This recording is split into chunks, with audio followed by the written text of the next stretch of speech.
বিশালগড় মহকুমার অন্তর্গত গোকুলনগরস্থিত বিএসএফ সদর কার্যালয়ে বিএসএফের কেন্দ্রীয় বিদ্যালয়ের পক্ষ থেকে অনুষ্ঠিত হয় প্রথমবারের মতো অ্যানুয়াল স্পোর্টস। এক অনাড়ম্বর অনুষ্ঠানের মধ্য দিয়ে সম্পূর্ণ হয় এই অ্যানুয়াল স্পোর্টস। এদিনের এই অ্যানুয়াল স্পোর্টস অনুষ্ঠানে উপস্থিত ছিলেন বিএসএফের ডিআইজি ভিকে কাসানা, ডেপুটি কমান্ড্যান্ট সহ বিএসএফ সেক্টর আধিকারিক সাব।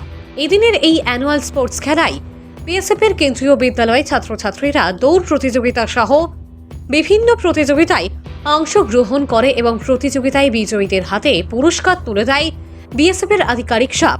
এদিন বিএসএফের এক উচ্চপদস্থ আধিকারিক বলেছেন, ছাত্রছাত্রীরা পড়াশোনার পাশাপাশি খেলাধুলাও বিশেষ প্রয়োজন রয়েছে। খেলাধুলার মধ্য দিয়ে শরীরচর্চার পাশাপাশি দেশের বিকাশের ক্ষেত্রেও ছাত্রছাত্রীদের আগামী ভবিষ্যতে বিশেষ ভূমিকা পালন করবে। ভানুচন্দ্রের রিপোর্ট, আসাম প্রাইম নেটওয়ার্ক। कैंपस में जो स्कूल है उसका एनुअल स्पोर्ट्स डे मना रहे हैं। आज आपने देखा बच्चों ने बहुत बेहतरीन मार्च पास्ट किया है और बहुत बच्चों ने अच्छी तैयारी की है। बच्चे इस देश का भविष्य हैं और हर देश का भविष्य होते हैं।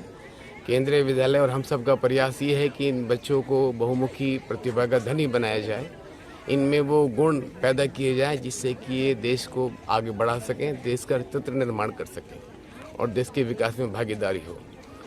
बच्चों का चौमुखी विकास हो उसके लिए बहुत ज़रूरी है कि बच्चे हर प्रतिभा के धनी हो, जिसमें खेलकूद का बहुत गहरा और अहम योगदान है।